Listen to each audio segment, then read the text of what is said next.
4:32. Roll call, Clerk Reed. Here. President Elisham here. Trustee Belinda. Here. And Trustee Lopez and Trustee Maxfield are both absent tonight. If I could have everybody stand for the pledge.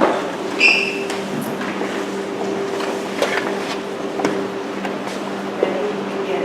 I pledge allegiance to the flag of the United States of America and to the republic for which it stands, one nation, under God, indivisible, with liberty and justice for all.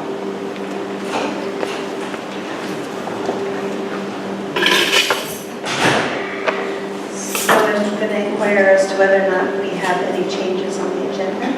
We do not. Great. So I'm looking for a motion. Great, thank you. Just reading our district mission statement, we are a collaborative, culturally rich educational community where a rigorous and innovative curriculum prepares our students to be successful contributors to our global society. Okay, section 2.1 is public business from the floor on non-agendized items. This portion of the agenda allows an individual the opportunity to address the board on any item regarding board business that's not on the agenda. Without taking action or entering into dialogue with the public, board members may briefly respond to statements made or ask clarifying questions about topics posed by the public. Your matter may be referred to administration. Individual speakers are limited to 3 minutes each. Do we have anybody who wants to speak on non-agendized items? Okay, perfect. So item 3.1 is our discussion item for tonight. We have invited legal counsel to come and present information regarding the petition for transfer of territory from Calistoga Joint Unified School District to St. Helena Unified School District. The presentation will include the petition request, rules and regulations, the process required for a transfer, and the options Calistoga Joint Unified School District may consider. Staff is seeking direction from the governing board regarding the request. And this is just a meeting amongst ourselves to ask questions and inquire when she is done presenting the information to us. Okay, thank you. It's my pleasure to introduce Ellie Austin. She's an attorney for School and College Legal Services.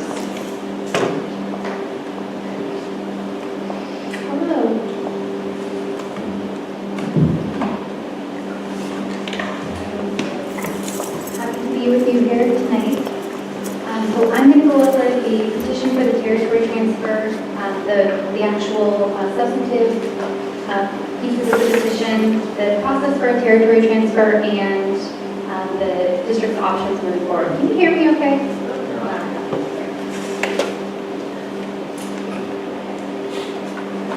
So our brief agenda is the petition, the rules and regulations governing the territory transfer process, the step-by-step process of kind of walking through it, and then your options moving forward.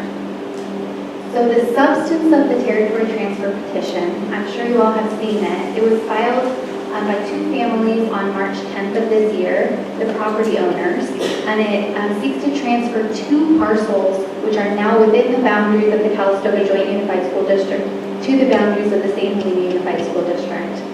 They're currently addressed at 236 and 282 North Fork Crystal Springs Road in St. Helena. Try saying that 3 times fast. It's geographically, the two parcels are located on the north side of the road. And they are, so here on this screen you can see the two highlighted portions are the two parcels that are at issue in the territory transfer petition. So you can see they're on the north side of that pink line, which is the road.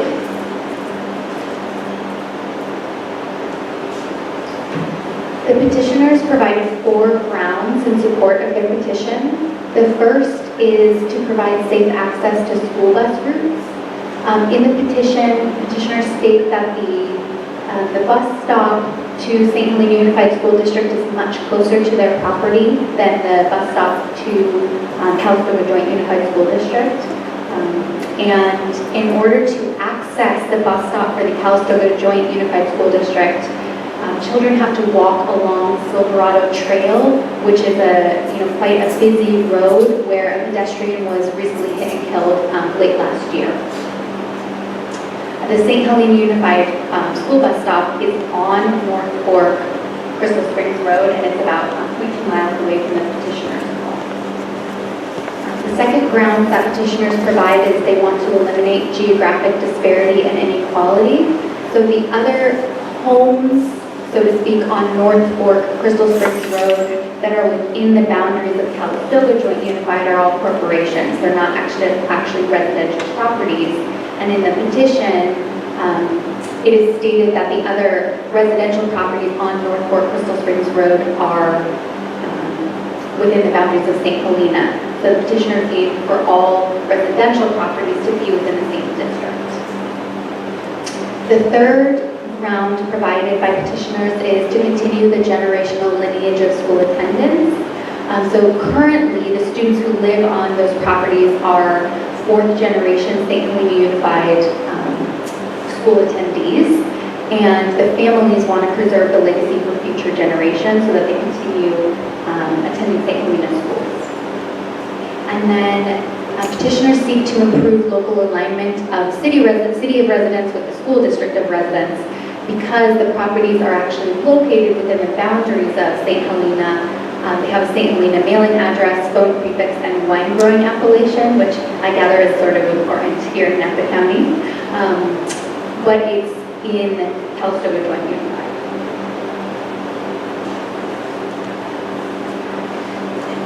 So there are 5 ways to effect an action to reorganize a school district. 4 are actually what you would think of kind of colloquially as reorganizing a school district. And the 5th ground, which you'll see highlighted there in subsection B, is an action to transfer territory, including all or part of an existing school district to another existing school district. So that's the place in the statute where we're living in with respect to this petition. So you don't need to, I know that it's hard to see this, but I just wanted to show you, this is a flow chart provided by the state, in essence, walking boards through this process about what happens when a petition for a territory transfer is filed. And it happens that this type of territory transfer is sort of has the least hurdles to go through in order to be approved.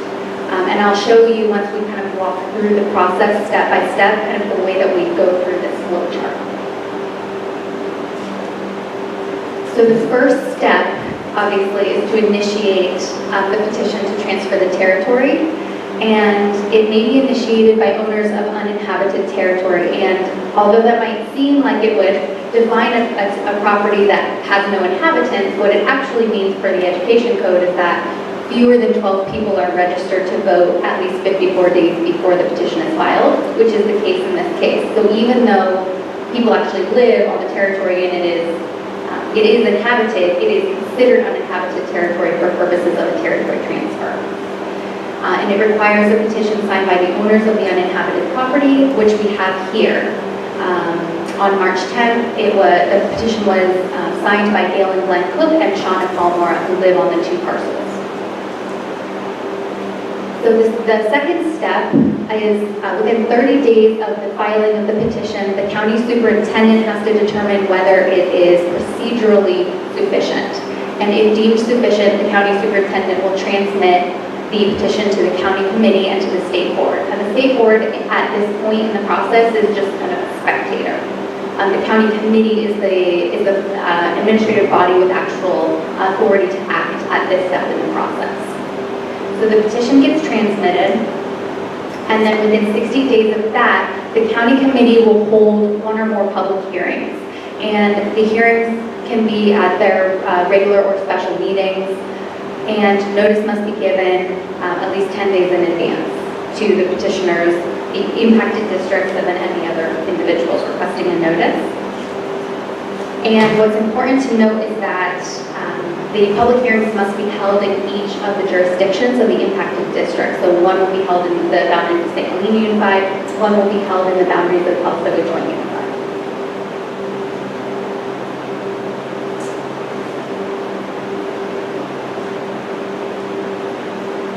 The county committee then has its own process to go through. So we will talk in a second about kind of the substance it considers, but kind of in the meantime, while this petition is pending and before the public hearings, the the county committee has to go through a couple steps. So they have to notify the LAFCO or the Local Agency Formation Commission of Napa County that this is pending. And then they have to comply on their own with the requirements of CEQA, determining whether this is a project, and if it's a project under CEQA, the California Environmental Quality Act, then they have to do their own kind of steps to make sure that the territory transfer will comply with CEQA. So this is the real kind of substance of what the county committee is going to be considering. So the education code lays out 10 criteria that need to be considered and quote unquote substantially met by the petition in order for the county committee to approve the territory transfer. So the county committee has to consider whether the reorganized districts will be adequate in terms of the number of pupils enrolled, whether the school districts are organized on the basis of a substantial community identity, whether the proposal will result in an equitable division of property and facilities in both of the districts, if the reorg of the school districts will preserve each district's ability to educate pupils in a non-racially and ethnically segregated environment, and any increased costs to the state must be insignificant or incidental. And then the next 5 are that the proposed reorg will continue to promote sound educational performance and it will not disrupt your educational programs, that any increase in school facilities costs will be insignificant or otherwise incidental, that the proposed reorganization is primarily designed for purposes other than to significantly increase property values, that the proposed reorg will continue to promote sound fiscal management and will not cause a substantial negative effect on the fiscal status of the affected district, and then any other criteria that the county committee believes is relevant to consider.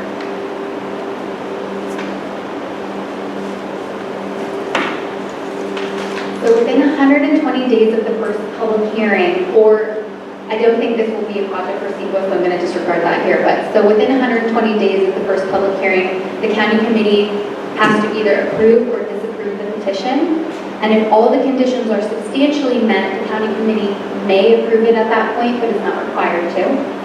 And if approved, there's no election necessary here because the territory is quote-unquote uninhabited. In more complex territory transfers or reorganizations, sometimes it calls for an election, but not so.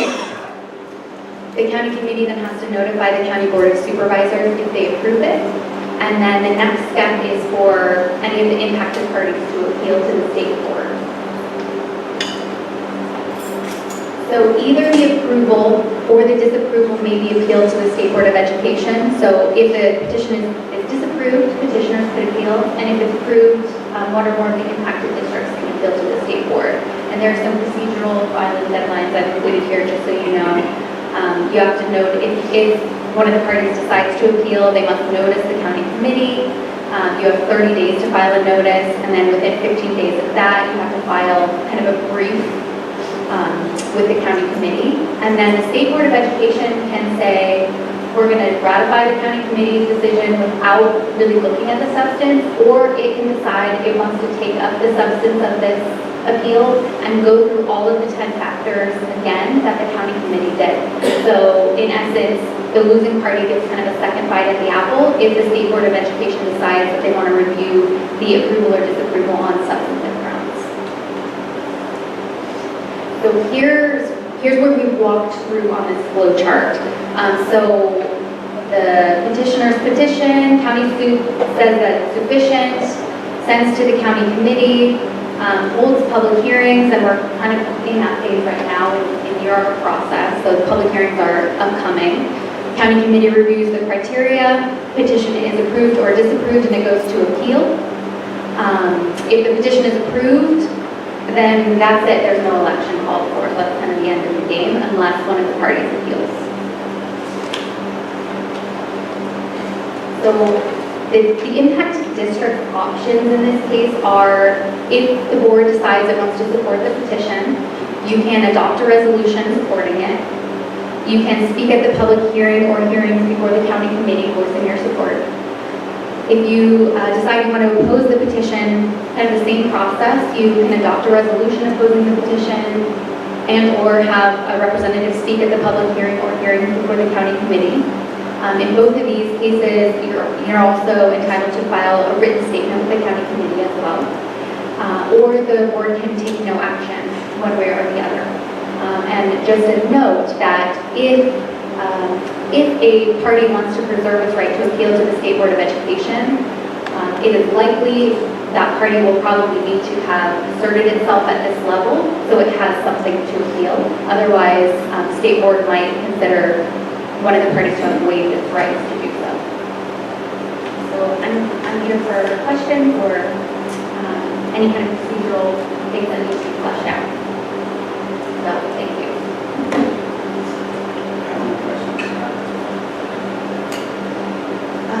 Can you talk a little bit about the cost to our district versus the cost to St. Helena's district in changing the borders?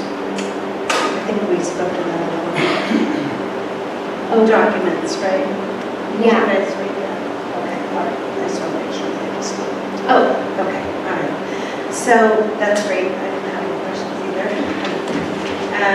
So at this point, I think we need to open it up to those who want to speak. And just want to give you a little reminder that there is a 3-minute limit. So just give us an introduction of who you are and I'll go ahead and keep you on track.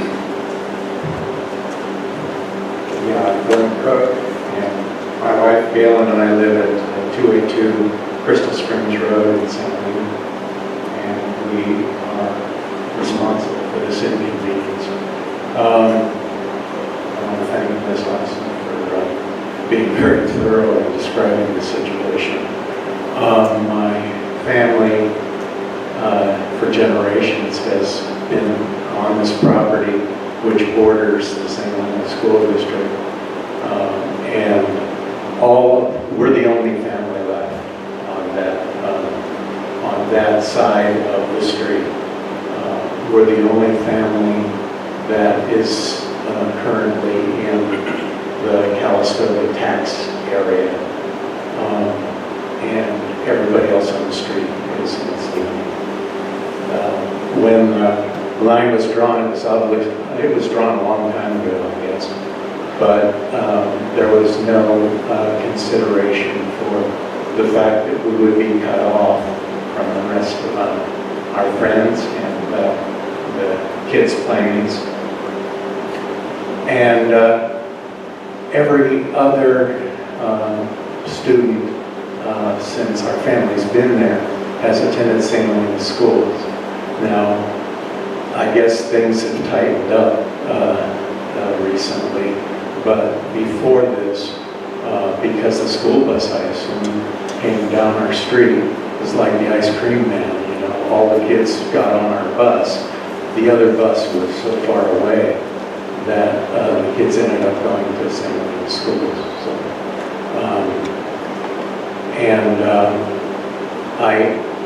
I am a little concerned about the emphasis being placed on the tax dollar issue. I wasn't aware that that would be the case. I thought our petition would be handled on the basis of our proposed reasons. But I'd like to address the tax issue because the folks in St. Louis felt that was important for keeping good relations, neighborly relations with you guys. So, and I am sympathetic with them. But there are two aspects of the tax situation that I'd like to bring up that you may or may not have noticed. Number one, for generations, our families have paid into the Calistoga tax base while the students were going to St. Louis schools. And so we have quite an account running with you guys. Secondly, we recently sold 2 parcels to large wineries. So your tax base is going way up. That's all I thank you very much. All right, thank you.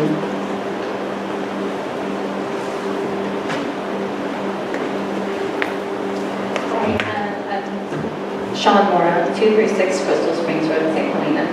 I'm going to have to read more because I'm not going to be as eloquent and I'll forget where I am. But my brother and I grew up in St. Helena. I graduated St. Helena High in 92, my brother in 93.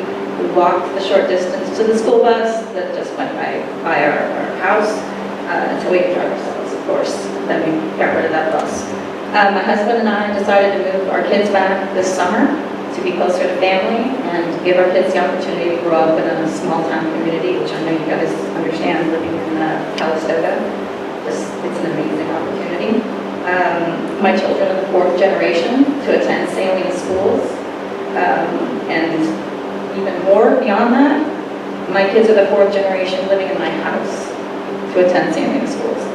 If you're wondering how they're there, I've been an avid tutor at the high school for the past year, and one of the benefits of that was my ability to bring the children into the district so they have an IDA. We have, so it's a temporary, or it works for my children now, but we're seeking a permanent ability for generations to be able to continue. My brother has a 3-year-old, she should have the opportunity to attend St. Helena schools. If I'm lucky enough to have grandkids, we still have the properties, it'd be great if they could attend and be that 5th generation. I guess, we talked about the safety concern, and we drove by our neighbor dead on the road going to school that morning. It's the same place they would need to cross the street to go to the bus stop at Calistoga. She's a 50-year-old woman who's hit by a car. I'm not going to put 8-year-old, 11-year-old, 13-year-old, and 15-year-old in that situation. It's just not safe. I assume the zoning has never come up before because it hasn't been enforced. As Glenn said, everybody on my street has attended St. Helena schools that we're aware of. And it's been over 100 years for the people we're aware of living there and the families that used to live there that are now gone.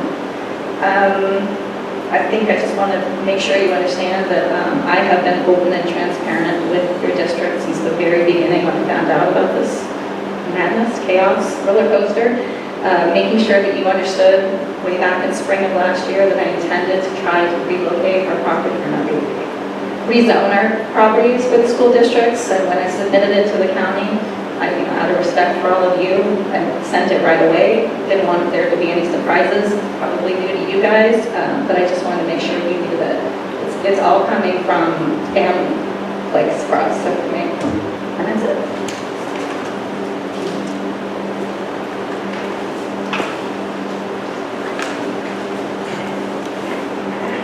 So I'm Gail Cook. I hadn't intended to say anything, but mother Sean, wife of Glenn, and of these 4 grandchildren that we're so lucky to have here.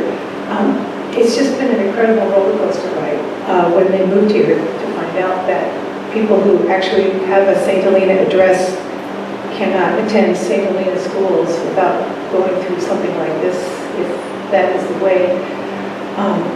And this is certainly not anything about increased value of our home to have the St. Helena School District, if that's considered better.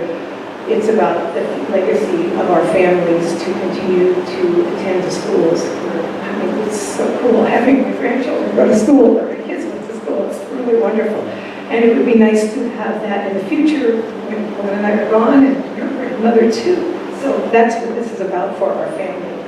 And the only additional thing I'd like to say is that I have not recited the Pledge of Allegiance for over 50 years, and I remembered that was fun. Thank you. Thank you.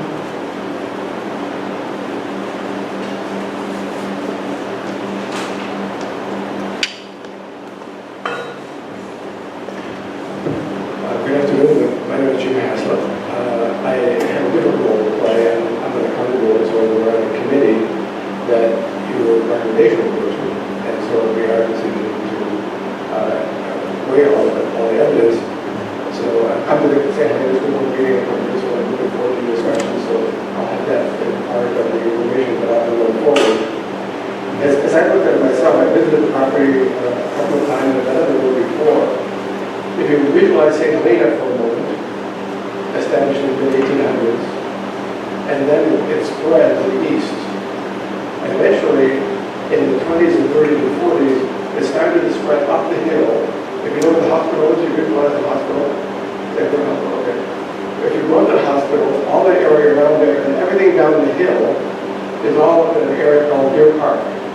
The entirety of Deer Park is in the St. Helena School District, except for 2 residential lots. So they're asking to transfer those lots into the same status as in the rest of the park is. So that's basically the situation. So in the things that we brought up there, the basis of substantial community identity is pretty strong. And I think they made the point already. But I want to give an idea of what that means. If you happen to live there, that means you all go to the library in St. Helena, you go to the bookstore in St. Helena, you go to the coffee shop in St. Helena, you go to the hardware store in St. Helena, and your kids have, for all the to do is go to school in St. Helena. And even after the kids were out of school in '93, I went to Crooks about 15 years ago because of volunteering in the St. Helena schools, even though the kids were no longer going there because of their identity. We are part of St. Helena, so we're going to participate and be involved in St. Helena.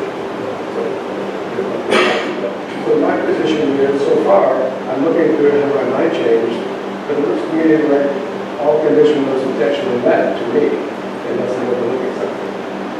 Thanks. Thank you.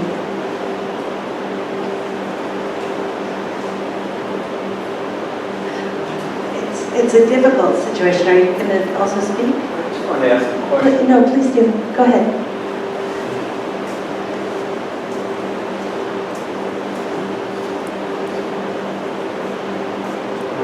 My name's Rich Trudson. I live on Diamond Mountain Road. And I just got a question as to what the county committee was that's going to be reviewing this plan.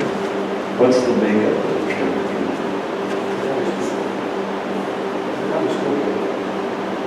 It's literally called, it's called the County Committee on School District Reorganization. It's made up of the board members from the county office. The gentleman who just spoke sits on that.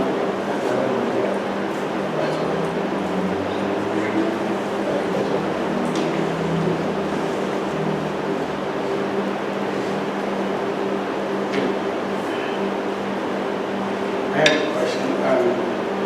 I understand that are your children allowed to attend St. Helena schools right now?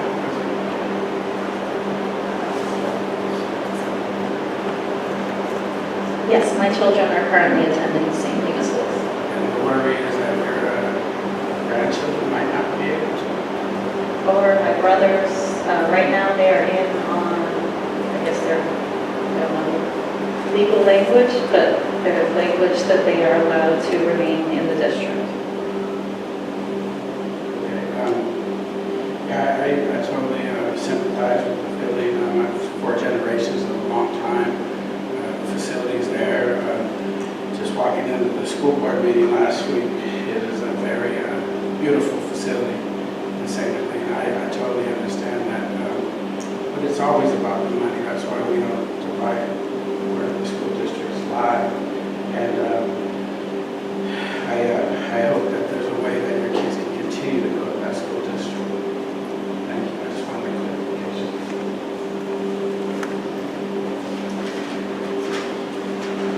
Did you want to speak? I think I'm on. Can you guys hear me? I'm just, very sympathetic on the school bus issue. And that's a horrible situation that happened last fall, of course. But our school bus routes, I think this is true for all districts, but it's true for ours, they're not fixed. We go where the students need to be picked up. So it's, if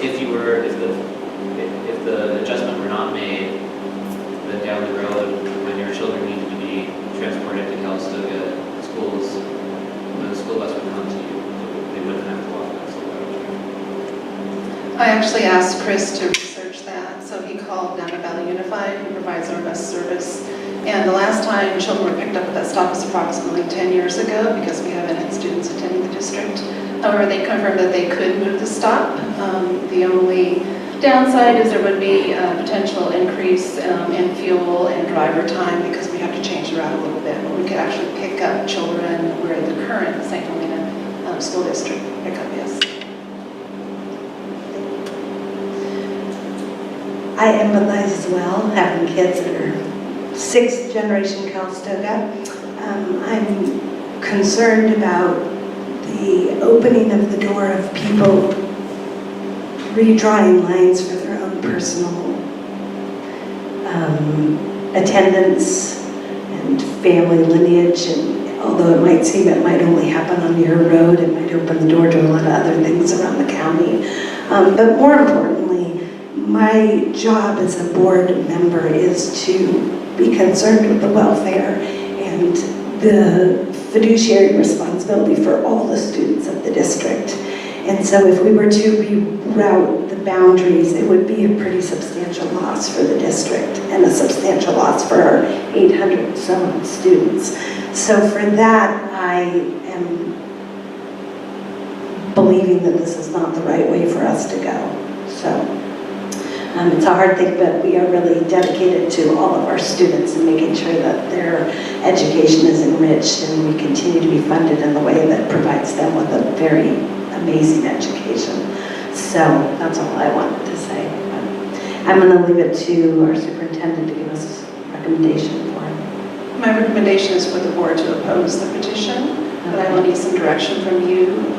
You were given some options by Ellie earlier. You can adopt a resolution, which can be drafted by legal counsel and myself, and then we can also speak at the public hearing on May 24th. I think that we should have her draft the resolution for opposition, and I do think we should probably go speak as well. How do you think? Yeah. So, Do it soon. I can do that. Okay. Thank you. Okay, so that concludes that, and we have a few more agenda items, so obviously you don't have to stay for the rest of our meeting if you don't want to, but we're going to go ahead and cover a few more things. Thank you, Richard. Okay, so item 4.1, consent agenda. Actions proposed for the consent agenda are deemed routine in nature and will be enacted in one motion. There will be no separate discussion of these items unless any member of the board or audience or staff requests specific items be removed from the consent agenda for separate action. Does anybody have anything they want removed? Great. So just looking for a motion to approve the consent agenda. Great. Moving on to 4.2 personnel register. Sorry, roll call vote. Clerk Reed? Trustee Lopez? Absent, sorry. Trustee Galindo? Trustee Maxwell absent, and President Elkson, aye. Okay, 5.1 action item. Protocol for action items includes staff presentation, questions from the board, public input, deliberation by the board, and voting by the board. During public input, there will be a 3-minute time limit per person. So This is Chris. Chris. Hey, Chris, if you want to tell us about 5.2. 5.1 property net projects or project 5.2. 5. The one that says there should be 2 on there. Okay, go ahead. 5.2 first. That is, I don't see it anywhere. What's 5.2? Process. Okay, so one is for materials, specific when you do that. Which one, that's 5.2? That's 5.3. Okay, so 5.2 is part of our Prop 39, our last phase of Prop 39 funds. We were kind of behind with the change in the district office with Director of Business Services, so we were a bit behind on our Prop 39 projects. We had our energy expenditure plan approved with the California Energy Commission. We just didn't have any way to really move forward and figure out what projects we were going to do and how we were going to go about doing them. So what we needed to do was procure those projects by June 30th, 2019, which basically is we've allocated the funds to this project. It's been bid. This is about the contract That all had to be in line. We still had a year to complete the project. That's why we ended up getting Terra Verde involved to help us streamline and get things done quick enough. Now it looks like we can get those projects done this summer, which include all new exterior lighting at Calistoga Elementary School, same as we did here, 2016. And then in addition to that, one thing that I'm pretty excited about is network thermostats throughout the district, which is going to give us the ability to really control how much those units are being used on the weekends after hours. They have some efficiency programs in the thermostat that instead of setting the thermostat to turn on at 6:30 so it's warm by 7:30, it knows how long it's going to take based on that. So temperatures and everything like that. So it's going to, you tell it I want it to be this temperature at 7:30, it's going to figure out what it needs to do to get that temperature by 6:30 or something. So, and everything's, just like the cameras, everything's on your phone, on your desktop, all that stuff. We can set schedules and temperatures. If a teacher calls and says my room isn't cooling, we can look and see that it's, that they have a wrong setting on, maybe they have a heat, which is cool, or in some cases they'll tell us it's a fault with the unit, which just make things a lot easier. So I'm really excited about this. And then on the bid sheet, there's one thermostat that's a bit more expensive than the other, and I just did one for the new gym because it's got humidity sensors, so we can monitor the humidity in that building. Where right now we have a monitor that goes online and it dies pretty often. Actually, the battery replaced all the time, so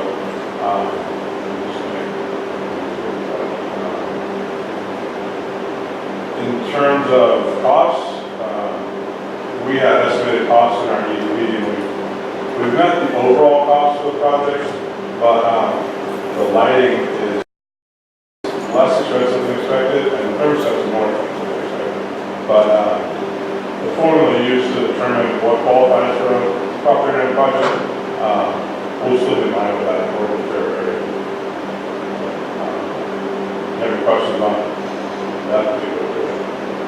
Because the next one's really the same project, just a different action. Okay, let me get that to you first. Okay. So I'm looking for a motion to approve 39 projects as presented. Perfect. And then 5.3 is the project material approval. Yeah, one thing that Maureen had suggested when she came on was that we procure our materials on our own, pay for buying directly from wholesale. That way we're not paying that markup on all those fixtures. We have generally the same amount of fixtures on each site, and this project is almost double the cost of the CS project, just because we're buying lights directly from a company called Graybar. When I talked with Terra Verde about how we were going to proceed, she had suggested Graybar was a good way to go, because they'll come out and figure out all reverse order. One concern I had with the lighting project was I needed to have somebody determine what lights to replace, what type of light to replace, because I don't know how they throw, and what the requirements are for wattage and stuff like that. The nice thing about Graybar is the material's cheaper, but they also came out and evaluated the site and determined what lights needed to go, gave me the list, and then I just take that to the contractor and say, here's the light fixtures, I mapped out where each fixture goes, we go to town and make it happen. So it's a much more efficient way to do lighting. And this action item was just approval to go ahead and move forward with purchasing lights through Graybar for the 7th one. So there's,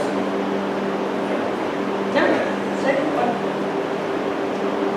40 times. No more questions? Great, so just